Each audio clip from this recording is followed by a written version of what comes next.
The girl 24F of 26M been hooking up with is in a bad relationship with her married boss. I met Stacy at a bar for a one-night stand almost 2 months ago. We clicked and decided to keep in contact. We've been hooking up regularly since then and have become great friends. We are friends with benefits. I knew that she was seeing someone else, but she told me they were in a non-exclusive relationship like ours, so I didn't care.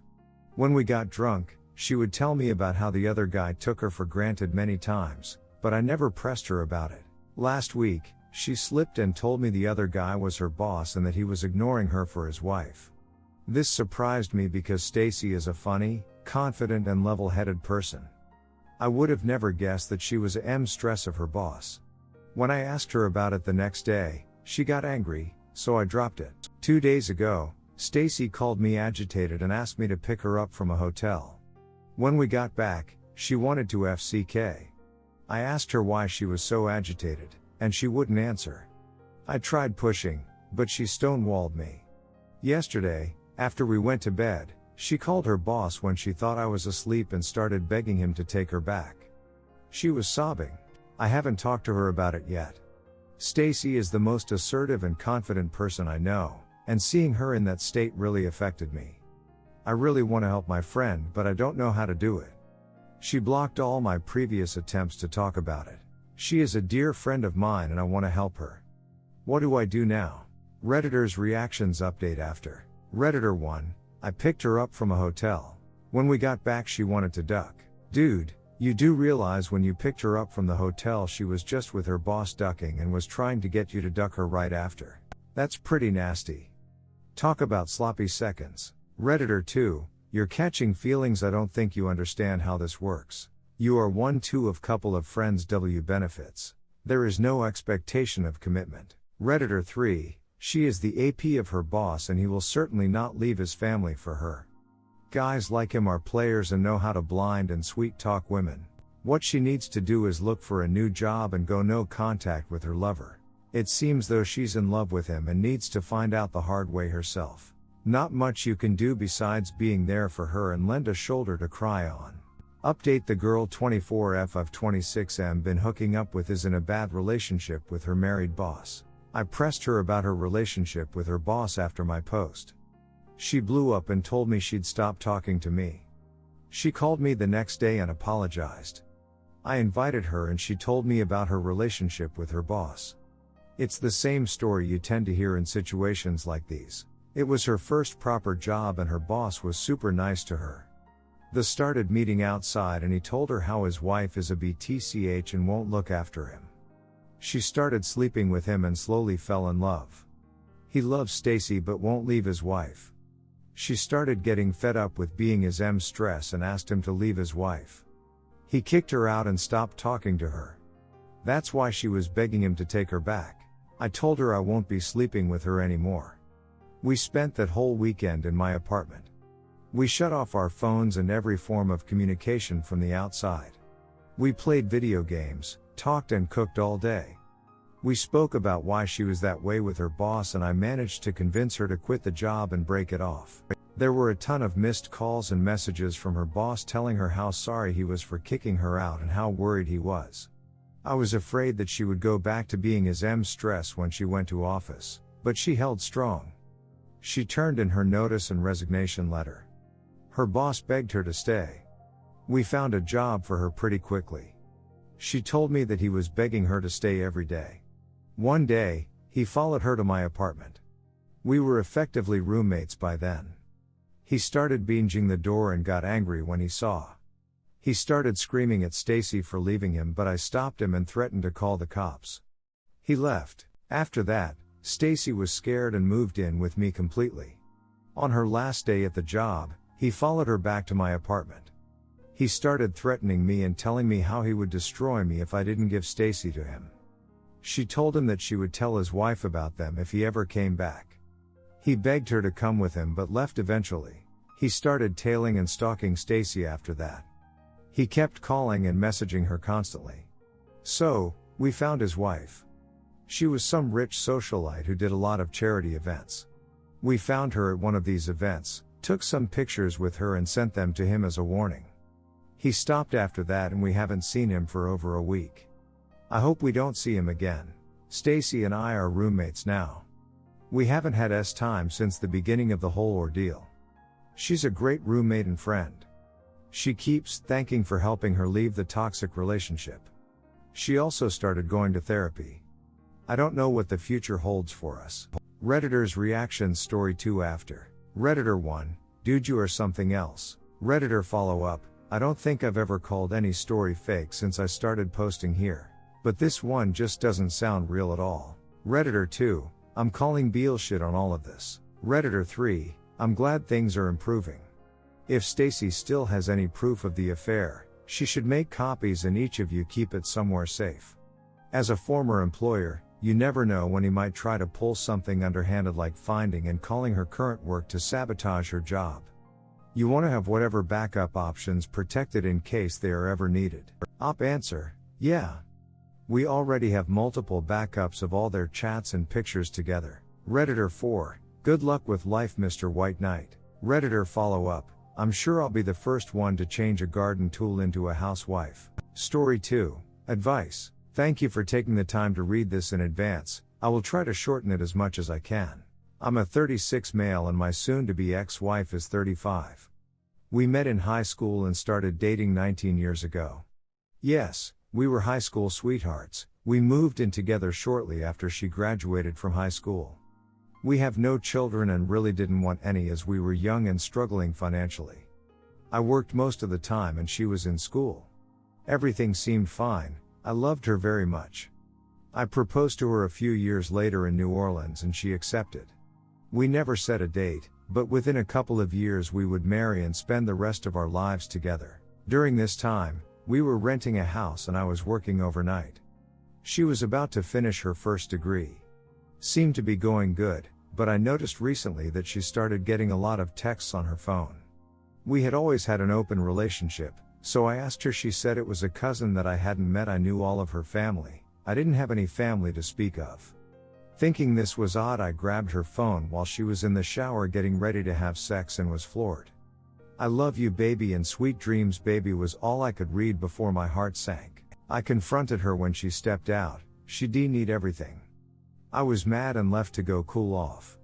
I came back an hour later and she was crying in the kitchen. She then came clean that it was a mutual friend from high school and that they were having an emotional affair, not physical. It lasted a couple of weeks. He was already married with children. She stopped it immediately and apologized and seemed remorseful. I missed a day of work as I cried for a couple of days. I was devastated. It took a few years to forgive her, but I finally did, and we were married in 2012. I was still working and now she was also after graduating. We moved into a new apartment, a fresh, new start. She decided to go back for another degree and worked at the same time. I was also in school and working. There seemed to be no more problems. At the end of 2019, she graduated and decided to become a travel technician, in which I would go along with her with our one house cat. I was also laid off at this time from a company I had been with for over 6 years. They went bankrupt. In January of this year we left for her first contract, Austin, Texas, 400 miles away. We sold, donated or gave away everything we had, as we were going to become monogamous to help pay down the student loan debt we had incurred over the years. Sold one of our vehicles, books, TV, couch, everything except a few boxes of keepsakes and our newer car. We packed up what we had, along with our cat, and I drove to Austin. It was an odd thing, to find a short-term place to stay with a pet. The company usually provides this as per the contract.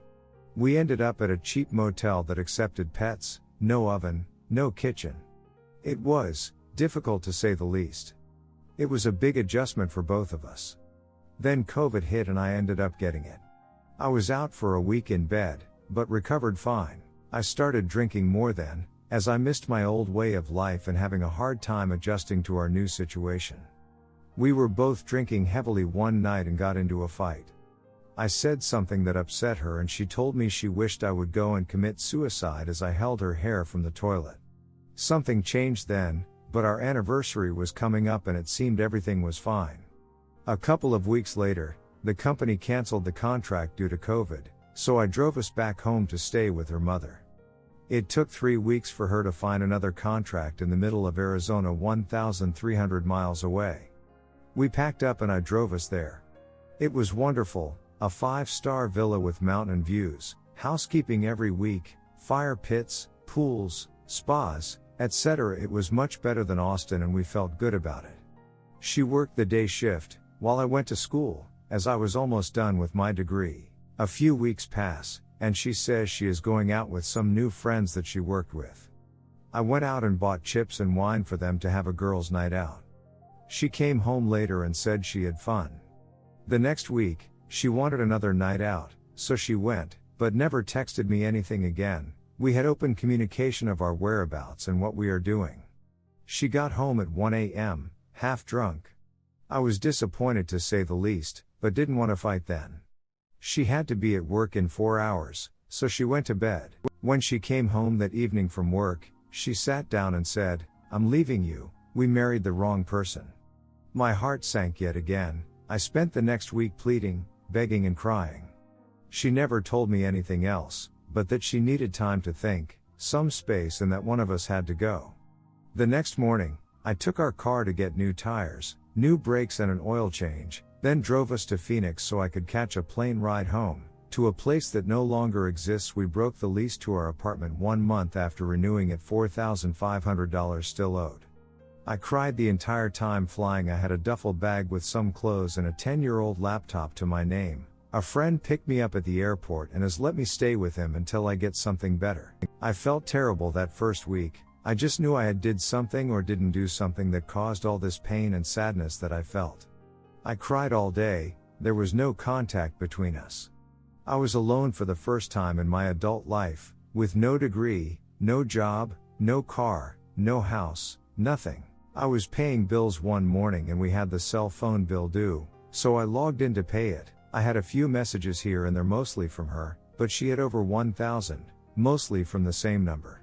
I did a reverse lookup and social media search. That's when I knew she was having another affair. He was just like me in almost every way, eye and hair color, same age, same build, same hobbies, but I guess better. A week later, Hurricane Laura's eyewall hits a couple of miles from us. No power, no running water. We are on a pump well, no food except 1 case of MREs for 12 days. We couldn't even drive to get supplies, as there were so many trees blocked the roads. She didn't even call or text to see if I was alive or dead.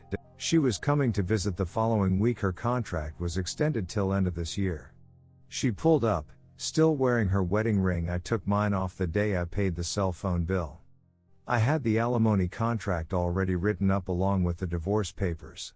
She signed the contract without much hesitation and had it notarized.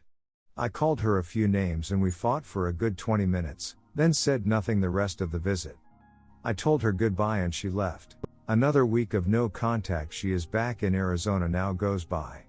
She calls me today to ask about bills, so we talked a little. She still beats around the bush, but won't hide it either. They still talk text 30 times a day. I say I pretty much know what is going on, and she just says yeah. No apologies, no remorse. She said she was with him tonight having dinner. She has now known him for about a month that I know of. They have slept together multiple times now and I take my STD/HIV test tomorrow. It was in the alimony contract. She never disputed it. She says she is still confused, but knows for certain that she wants a divorce from me. So, that's where I'm at now, the last 2 decades gone from me. My wife, my best friend, gone just like that. I would have never imagined her doing this to me. She has taken my past, present and future away. She is the co-signer of my student loan that I need to finish my degree, so I don't think that's going to work out now. I've stopped crying for the most part, feel almost nothing now, numb I guess. I'm in therapy now and it's going okay. I asked her to join, but she refused. I started lifting weights again. I now have huge financial problems coming with no way to deal with it. Rent is one, her company pays for the villa until end of year. She will be great in 6 months' time, while I will be, I don't know. I have never cheated on her, not even looked at another woman. She was all I needed. I don't have any family to speak of and I can count my friends on one hand. Any help, Advice or thoughts are appreciated. Thanks for listening. Redditor's reactions. Redditor 1, I know it doesn't seem like it now, but she's doing you a favor by stepping out of your life. It's gonna be okay, every moment just has to be taken a step at a time. You'll find love again, you'll trust again, you'll breathe again. Situations like what she's gotten herself into never work out, even if they last they're usually unhappy and at first. Take care of you for now, and don't forget you're worth something. Don't ever think for a second someone else is better than you. Ask yourself, would you have had an affair with someone else's wife? I wish you the best. Redditor 2, she doesn't need someone to pay the bills anymore. This decision was taken a long time ago. This is exactly why I would never sacrifice my wellness for someone who could just kick me out the door once he no longer need me. Redditor 3, she has taken only what you allow her to take. Survive each day. Do not despair, as that will not serve you in any way. Take what help you are able to and strive to rebuild. Don't make the erroneous assumption your wife's life will turn out just fine. Poor choices are made in haste can lead to far-reaching consequences that are never considered. The following comes from another poster whose wife left abruptly. She went home for Christmas, decided not to come back. Divorce started less than a week later. A year into the process, she messaged me via FB, asking if a divorce is really what we wanted. I later found out she was in bed with a guy who had one kidney and was always at the hospital due to his health. He was only a friend at the time, of course, and also pregnant with his child, unbeknownst to me. Their firstborn has birth defects and outrageous health issues, which is not something I feel good about. It is a powerful lesson in why adultery when you're already married is bad, and that's objectively speaking as someone who's atheistic. I'm not about to raise a child that's not mine, and I've since learned this story I tell is more common than it should be. Answer, thanks, yeah, I don't know if dating is even in the cards for me, haven't been on one in 19 years, except for my ex-wife, so I bet I'm a bit rusty to say the least. Thanks again for the reply. Redditor 4, I am so sorry for your loss. She told you who she was before you married her when she cheated the first time. It horrifies me to hear she told you to kill yourself, yet she is still the love of your life. I would suggest some self-exploration as to why you place what I would call a lower value on yourself. You sound like a loving, loyal, supportive partner who just needs to tune up his partner picker. Redditor 5, people reveal their true selves when they are angry or drunk, they say. Your wife, when angry and drunk, said she wished you would commit suicide. Listen carefully now. My advice is, never, ever, forget that moment. Your wife revealed her true self to you right there. Believe her. She is capable of treating you like this. Disengage, disengage, disengage. No more contact beyond what is necessary for finances. She is poison. The sooner you admit it, the sooner you will move on and heal from her damage. Google 180 method and infidelity. Let that be your guide going forward. Tell her nothing. Not how you feel, not what you'll do. The sooner you go and see, the better off you will be.